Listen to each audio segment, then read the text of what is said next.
The Grand Arena is here for Marvel Snap until our season rolls over, and I've absolutely been loving having a new way to think about deck building and gameplay in the card game I've been enjoying for 3+ years. Today, we're going to talk about the best deck list on Untap for every single one of the 8 champions. But before we get into that, I did just want to point out that if you're someone with a smaller collection or just doesn't want to think about deck building, a number of the pre-built decks that are available for you to jump right in and start playing with right off the bat are very successful, with the exception of Doctor Doom and Moleman that are really struggling around 40% win rates. Almost all of the other pre-con decks have above 50% win rates, with the Herby deck actually approaching a 60% win rate with those default 12 cards as you get to play for absolutely free. That being said, there are better custom deck lists for basically all of these champions. So let's go ahead and dive on into the details of what's performing the best for each of the 8 champions in Grand Arena so far.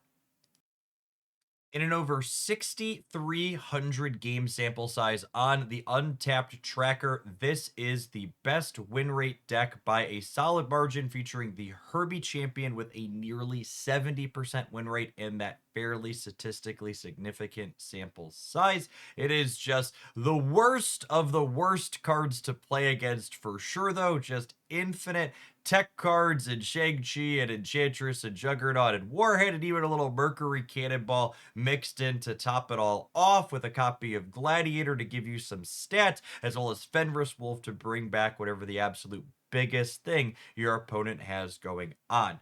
Herby actually has a number of the higher win rate decks, with some of them looking like this and some of them being a little bit more on their own game plan. I think Herby's champion spell, giving you a guaranteed 2 extra energy the following turn, as well as lots of stats, is really powerful. One of the big things to call out is if you play your Herby champion early and get his double up power spell, when you combine that with his champion spell, it means you effectively get 12 stats for the 5 energy across those two things, which gives you a ton of numbers to pair with the disruptive tech cards for pretty consistent wins.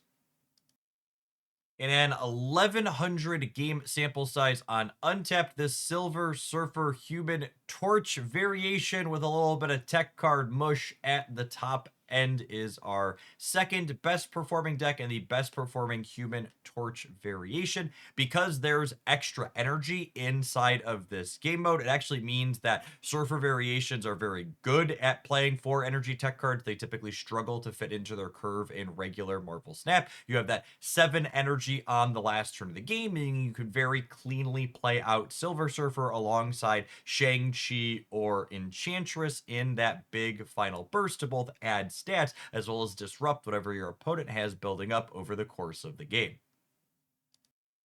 If you're looking to build your own powerful board as opposed to strictly chopping down your opponents, Doctor Doom looks to be one of the better ways to do that. While in the default decks, it's one of the weaker ones. This Doctor Doom variation is actually the third highest win rate champion, coming in at 62.3% in an over 1,000 game sample size on Untapped. Something to be aware of is that you always want to play the Doom spell on 1 for 2 energy. This means your Agatha that's guaranteed to start in your opening hand costs 3 on turn 2, allowing her to play herself out randomly to the board. This gives you a 10 points of stats early, allowing you to reduce the cost of your Scar very cleanly.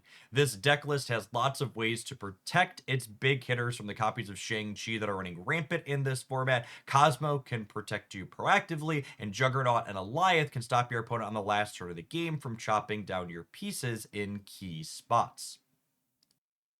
Our top performing linear deck in almost 700 games is this Mr. Fantastic variation, clocking in an over 62% win rate. The basic idea here is relatively straightforward. You build up 2 large lanes, typically powered by Iron Man, alongside Moonstone or Onslaught to double them up, and you get to leverage the fact that you have extra energy in this game mode, allowing you to play Sarah early to give you big bursts. We have a couple of tech cards here, Super Skrull for the mirror, and then Cosmo, who can be disruptive into things like Wong, but primarily the dog is here to protect our own stuff from all the opposing copies of Enchantress, among other things that are running around in this game mode. Our next four champions have a solid bit of drop off in their overall win rate on the Untapped tracker, with the best performing Carnage deck being our fifth best champion, clocking in at a still respectable 56.5% win rate. This build of Destroy is a little bit more traditional than what we see as the default deck, including copies of Deadpool as well as X-23 still as ways to get your engine going early, and a copy of Killmonger to be disruptive as well as an enabler for you. It's also probably not a coincidence that this build of Destroy is featuring a copy of Shang-Chi to break your opponent's stuff, which is definitely a very common theme among the better performing decks in this game mode. I know what some of you are thinking, looking at that 64.8% win rate. Jeff, you said the win rates were dropping off for these last four decks. I need to put an asterisk with this one. This best performing thing deck has a much smaller sample size than all the other deck lists I'm going to talk about in this video, essentially, clocking in at just barely 200 games played. There really aren't people experimenting with the thing first steps, or there isn't at least a consensus list outside of the default one. So while these particular movement cards have a really solid win rate overall, it is a lot less confident than the other deck lists that I've featured so far in this video. In my traditional decks roundups, I would call this one a high potential, while everything else having sample sizes near the thousands plus is definitely a lot more confident in the metrics that I have provided for them. That being said, if you're looking to color outside the lines with the thing first step, this seems like an excellent shell for starting with there.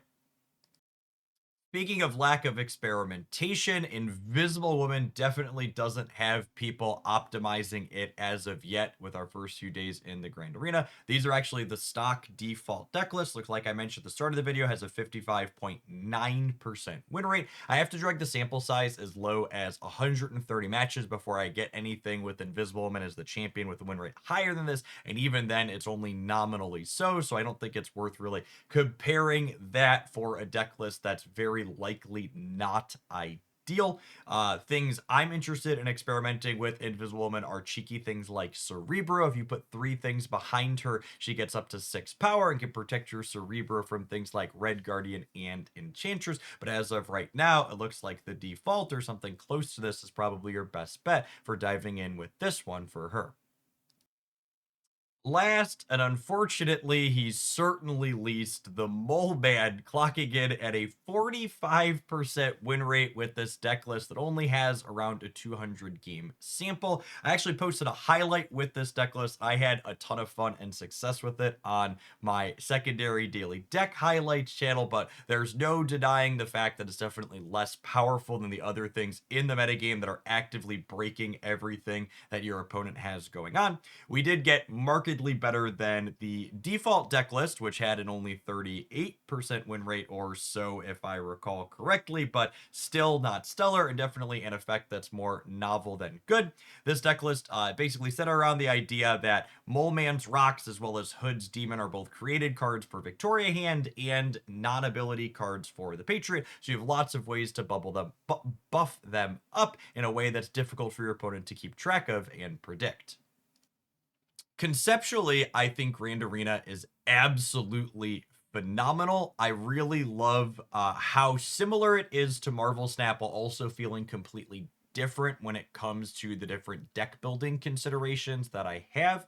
That being said, looking through these deck lists, especially among the best performing ones, I think it's a little bit apparent that Marvel Snap's tech card problem that I would say exists in the regular game feels like it's more apparent here. And part of that, I would wager, is the extra energy that you have in this game mode.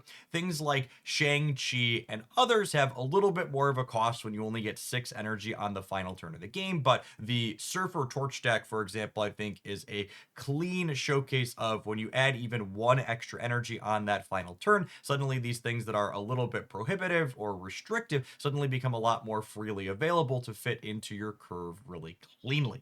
As always, I would love to know what you've been breaking it down with in the Grand Arena. Let me know what deck list I should be trying in the comments down below. If you want to see some of my favorite decks on display, there's highlights over on the daily deck highlights channel at youtube.com Jeff Hoagland, such as that Patriot Moleman deck that I had a ton of fun with. As always, I appreciate everybody that made it all the way through the end of the video. If you happen to be new here, make sure you subscribe to the channel so you don't miss any other fantastic deck list roundups or other Marvel Snap updates that we'll be covering here in the future.